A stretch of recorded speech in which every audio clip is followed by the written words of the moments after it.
Hi, my name is Fahd Dawood. Welcome back to part 2 of how to become a successful real estate agent / broker in Dubai.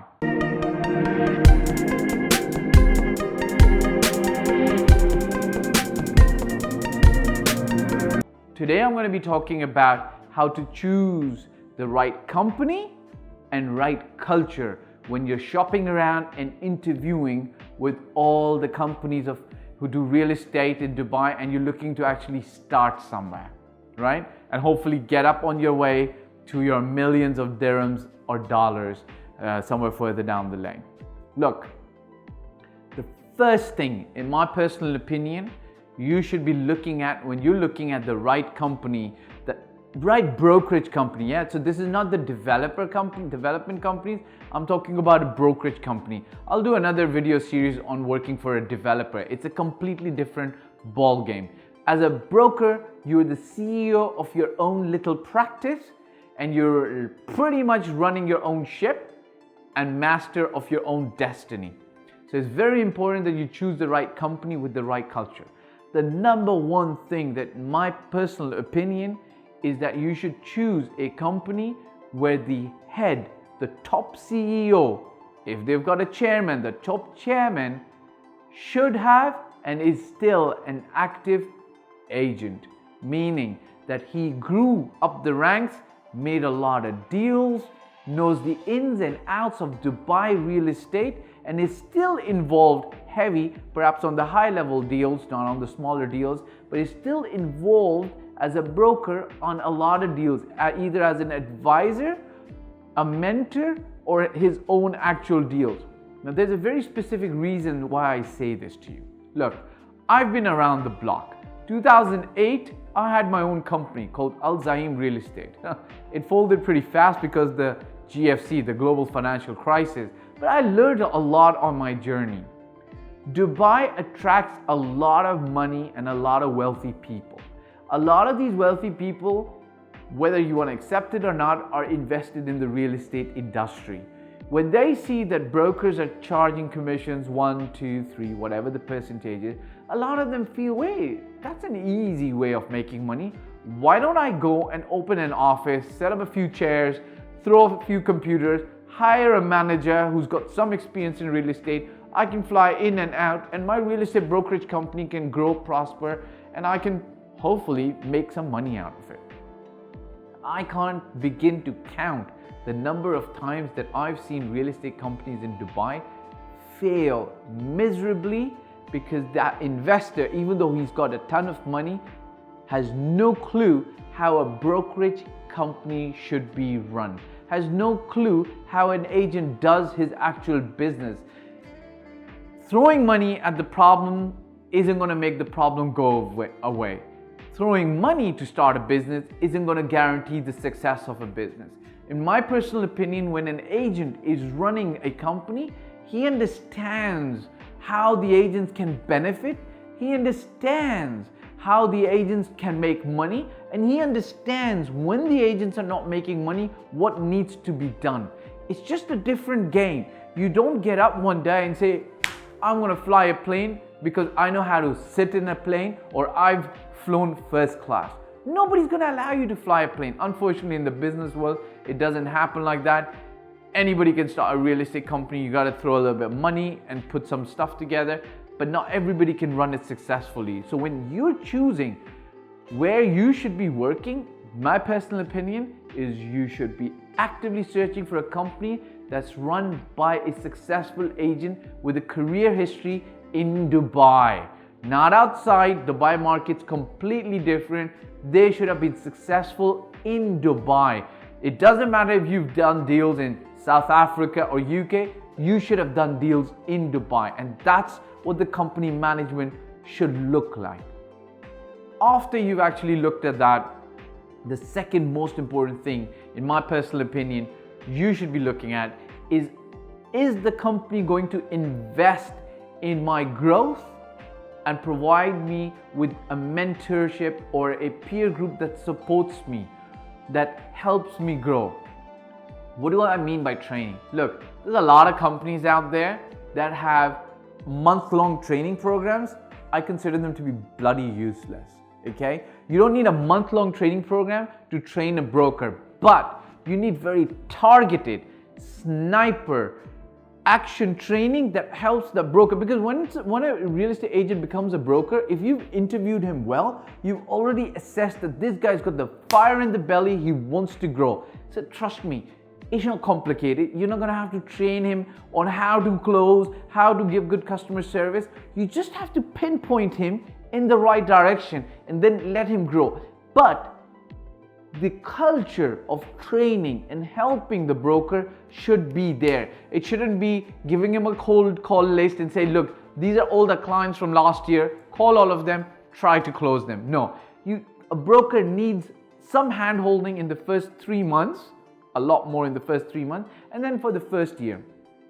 The other thing that I personally think you should do is the company you go to is you should seek out a mentor.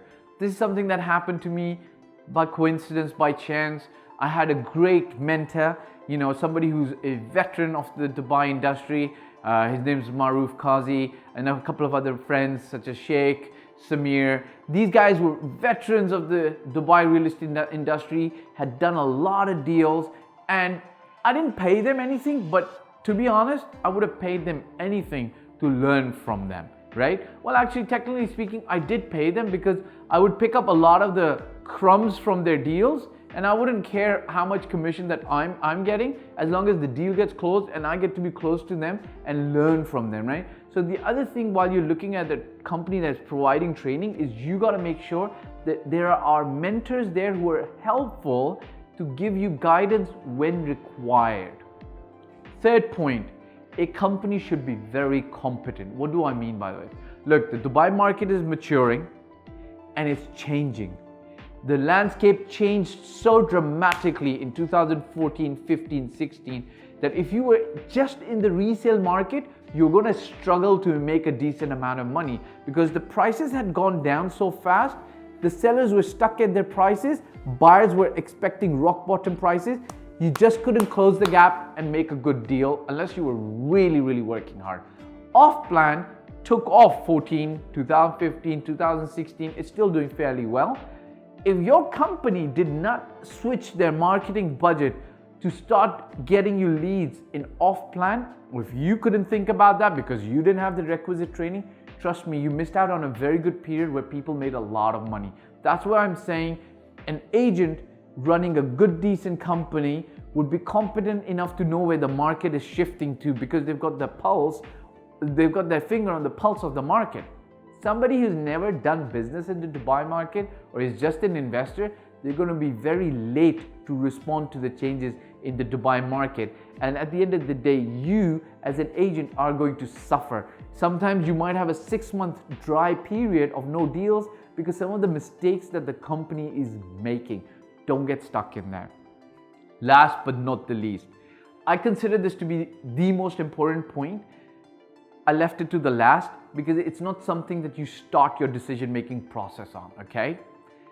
Your company should be dead honest, transparent. I don't know any other word except to use honest. What do I mean by honest?